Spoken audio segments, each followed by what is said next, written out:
বৌমা। হ্যাঁ বাবা বলুন, শরীর খারাপ লাগছে? জল খাবেন? না না, কিছু লাগবে না। আমি জিজ্ঞাসা করতে এসেছিলাম, তোমাদের মানালি যাবার কি টিকিট হয়ে গেছে? হ্যাঁ বাবা, 3-4 দিন আগেই তো বুক করে ফেলেছি। কেন বলুন তো? না না, এমনি। আচ্ছা, কাল রাতের ট্রেন কখন তোমাদের? না বাবা, প্ল্যান চেঞ্জ হয়েছে। কাল ভোর 5টায় ট্রেন, সন্ধ্যে 6টার মধ্যে পৌঁছে যাব আমরা। সকালে? কেন, তোমাদের না রাতে যাবার কথা ছিল?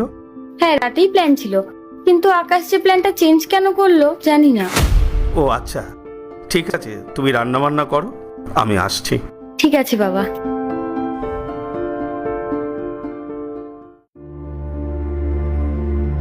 বাবা, তোরা তো আমাকে আগে বলিসনি যে কাল সকালই তোরা বেরোবি?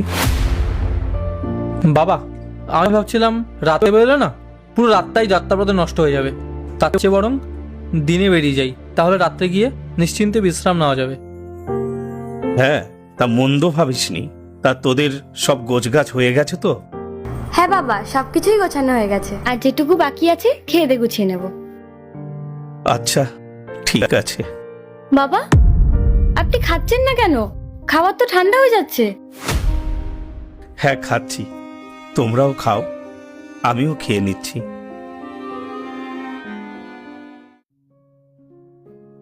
বাবা, তুমি কি এখন হাঁটতে বেরোচ্ছ?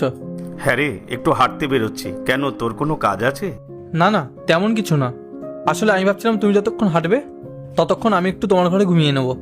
বড্ড ক্লান্ত লাগছে আমার, শরীরটা না একদম দিচ্ছে না। আরে, এটা আবার জিজ্ঞাসা করতে হয় নাকি? তুই স্বাচ্ছন্দ্যে গিয়ে শো। আরে, ঘর তো তোরই, তুই তো আমার কাছেই থাকিস। হ্যাঁ বাবা। আচ্ছা, আমি বেরোলাম তাহলে।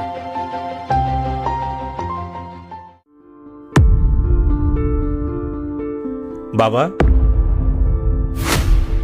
তোরা কি এখনই বেরোচ্ছিস? হ্যাঁ বাবা, ট্রেনের সময় তো হয়েই এলো, তাই ভাবলাম বেরিয়ে পড়ি। বাবা, তাহলে আমরা বেরোলাম, নিজের খেয়াল রেখো। হ্যাঁ রে, যা, আমি নিজের খেয়াল রাখতে পারবো। তোরা একটু সাবধানে যাস। অবশ্যই বাবা। আকাশ, চলো, দেরি হয়ে যাচ্ছে। হ্যাঁ চলো। আরে দাঁড়াও, একটা ব্যাগ তো ঘরেই ফেলে এসেছি। দাঁড়াও, ওটা আমি নিয়ে আসছি।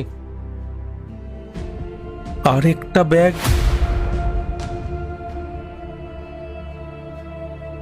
বাবা, তোরা তো 5-6 দিনের জন্য যাচ্ছিস, এই এতগুলো ব্যাগের কি দরকার? 3 জনের জামা কাপড় আর জিনিসপত্র কি একটা ব্যাগে ধরে বাবা? 3 জন?